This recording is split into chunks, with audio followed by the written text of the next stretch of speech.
This. Oh, that's pretty cool. Yeah. I actually, if I could find it, I actually have some interesting stuff. My father worked for the Navy for 30 years. Uh-huh. And one of the things he worked on was the P-3 Orion subchaser. Oh, okay. I have original photographs of that aircraft, the original test aircraft, with all the swing oscilloscopes and everything. Uh-huh. On the back of the pictures, it's marked top secret.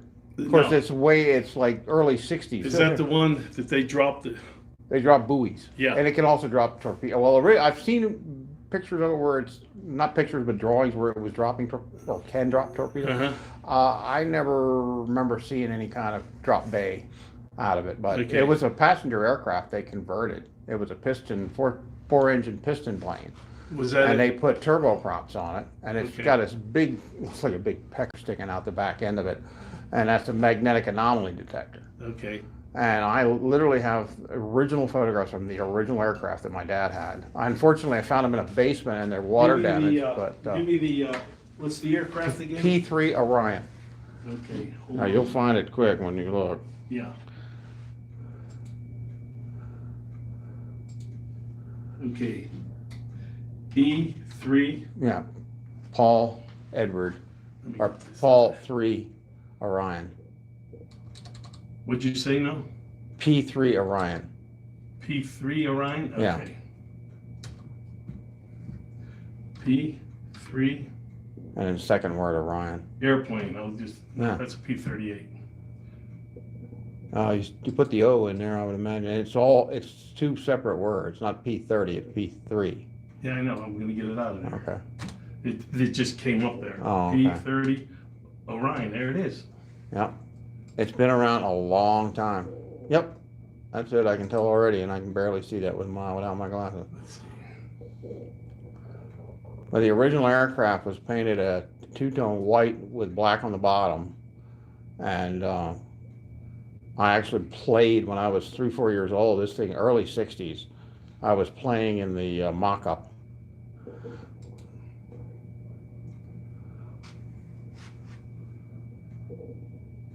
Lockheed. Yeah, we're back on, guys. They had a Wi-Fi in here. Oh, There yeah, it is. that's it. In fact, you'll see a little, like right over here, a little window like that. Uh-huh. And that's actually the navigation section. And that's actually my father's primary function was the Oh, okay. navigation section. And he was like second in command And of what that deck. year See was that little this? window? Yeah, right here. Yeah. What year was this? It came out, I don't know when it actually went into service. I remember seeing that plane as far back as I can remember. I was born in 1960. And I Okay. remember one of my earliest memories of my father was going to drop him off lunch and the tail end of that plane sticking out of the hangar because the hangar wasn't big enough for it. They cut a hole in the hangar door and had the tail sticking out of the Yeah, hangar, yeah, the whole imagine. rear tail and the magnetic anomaly detector. And they had the wings off it because the wings wouldn't fit in that hangar. The hangar was only big enough for like, P-51s and stuff like Yeah, that. I gotcha. The place actually built fighter planes during World War II, the buildings. Right? Had, Yeah, it was a neat place. Johnsville Naval Air Development Center, if you look that up. And Had where do they normally fly out of? What? all over the world. Okay. All over the world. And they were sub chasers. They were sub chasers. Since it's Were they killers or just sub chasers? I don't know for sure. That I was shown imagery of them being able to drop a torpedo, but what they would do is fly over and drop sonar buoys, and they could set up a grid. Like once they figured out there was a sub there, okay, I they got would drop like a grid of, and they would chase the submarine pick around. it up. Yeah, I got you. And I can either do something about it or drop a torpedo, supposedly, but I never saw any video of them dropping any torpedoes or anything like that. Beautiful plane. Yeah, it was actually a passenger aircraft. It was a piston plane, and they rotary I mean, look at piston, the and they size put of those turboprops on Look it. at the size of those propellers. Oh yeah, oh, it was a turboprop, man, like a Hercules. Yeah. What's a neat thing about the Hercules you might not know? Did you know that The a lot of C-130, yeah? Did you know a lot of that plane is actually the same stuff that's on the Spruce Goose? Oh, is that right? The name of the Spruce Goose is the Hercules. I'll be That's the darned. real name of the aircraft. And the tail section is the same as the one on the Spruce Goose, and possibly the wings too. I forget. I'm pretty sure it's just mainly the tail and some other things on that aircraft. That's a neat plane.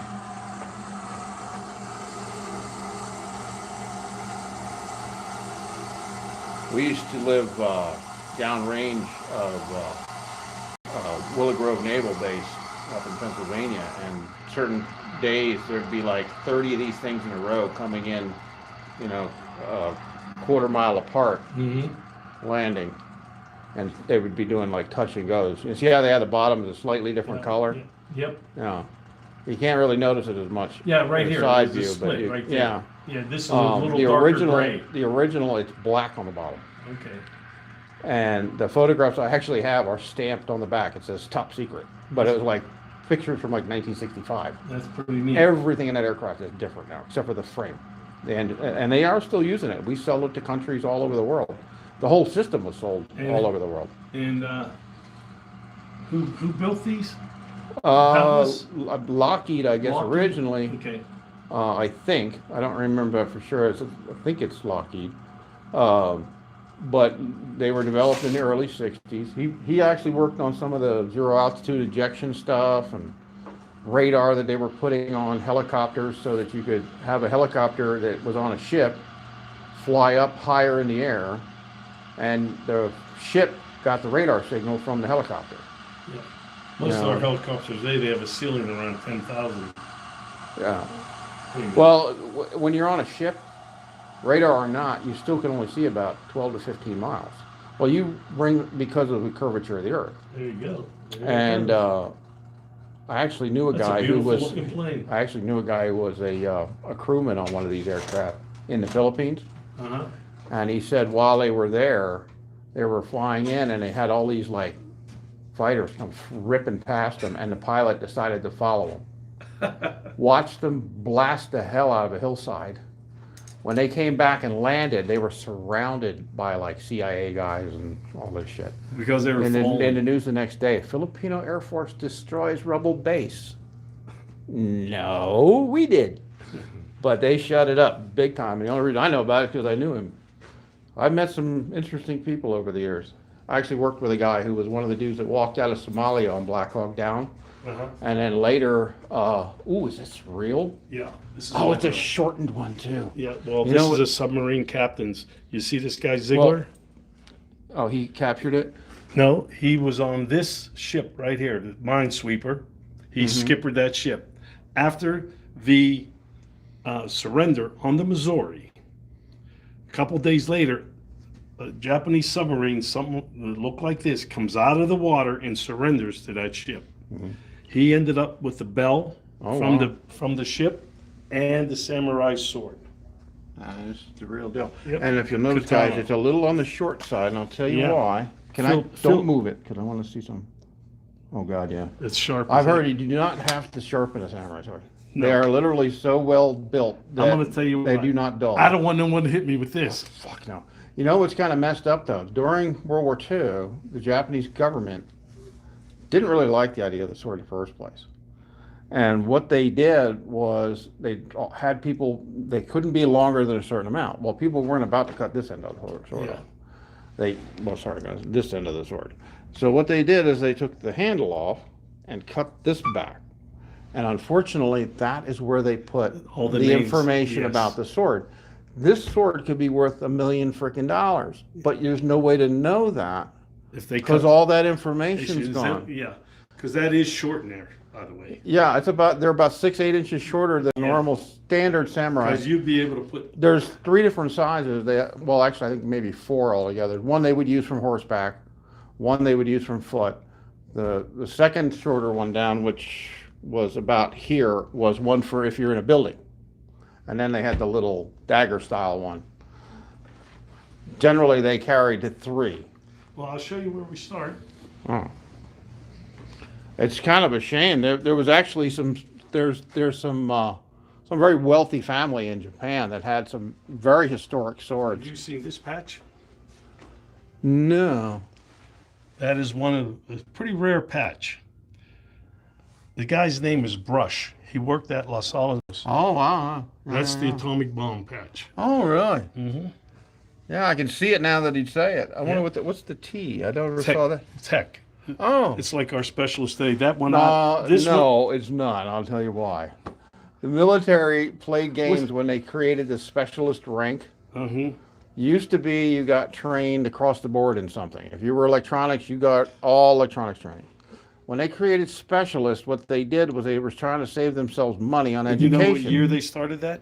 No, but when in 55. '78, they was 55. already in place. That's when I was in. They got rid of the T. Well, maybe got rid of the T, but the specialist rank. They Yes. actually have Oh, a yeah. rank called Yeah, specialist yeah. now. Spec 4, Spec 5. Yeah. And when they did that, they basically You're not telling me didn't, nothing I didn't don't train know. people enough. Well, I'm talking to people on here Okay. too. So. Okay. Well, anyway, this fella here comes in the museum all the time. He's about 96 years old. He comes Wow. in a wheelchair, and his wife donated his, Oh, that's pretty cool. jacket and the picture and the certificate that he worked on a Manhattan District project. Wow, that's pretty cool. Yeah. Yeah. He's Did he He work met in the Oppenheimer? Tennessee area, or was No. he out there? He was Okay, out because I there. knew they had a where they were Yeah. creating the stuff They out in did have Tennessee, one in Tennessee which is as completely well. gone now. It's Yeah. like there's a highway running through where the building used to be. And we go here to World War One. All our newspapers are original. Pay attention to dates; my, they're pretty look at significant. That is super cool. All right, I'll leave you go. Enjoy it. Yeah, I was in the Kaiser Summer Palace in Nuremberg, Germany, and you should see the weapons and swords and ornate shit that's in there. It would blow your I mind. could imagine. Just yeah. absolutely off the chart. Well, Ooh, can I crank that?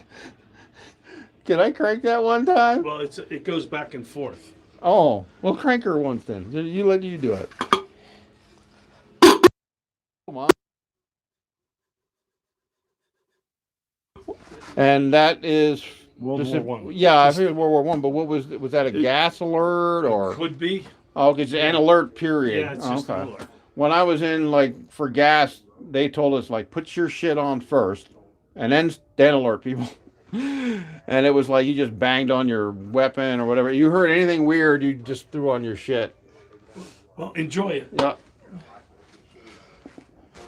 Well, I'm not going to hit any controversy here, but I might as well. And I'm on their Wi-Fi now. They had a Wi-Fi in here. This is pretty neat. About 60% of this apparently belongs to this guy that we were just seeing. And he decided to try and start a museum, and then he's gotten other stuff like the Oppenheimer or the. Oh, I used to have one of these. I believe that's a police special, but I'm not sure. 32 caliber. I think it was 32 caliber, but it was junk. It had been double fired and the barrel damaged. I ended up getting rid of it for like $50. Oh man, look at these suckers. Now, why doesn't anybody in The Walking Dead have this stuff? And you would think that in that show they would be smart enough to look for swords. They got the one character that has a sword, but there's lots of Civil War and Revolutionary War and all these collectors that would have this stuff. Ooh, look at that sucker. Remember the Green Berets? That's one of the ones he picks up and slams on the table.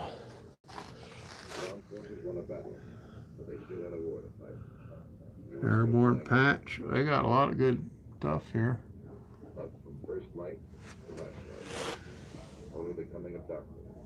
I got a really good pair of binoculars at home, guys. I got one that I've actually seen a picture of Rommel, and he's wearing the binoculars, the style of binoculars that I have. I forget the damn brand. Can't think of it off the top of my head, but they're insanely good. And if somebody wants to know, send me a comment, and I'll comment back with the name of them. You will spend money to buy them, but you will not regret them buying them. I'll tell you that right now, and they ain't cheap. Ooh, that's kind of cool. Look at that old sucker.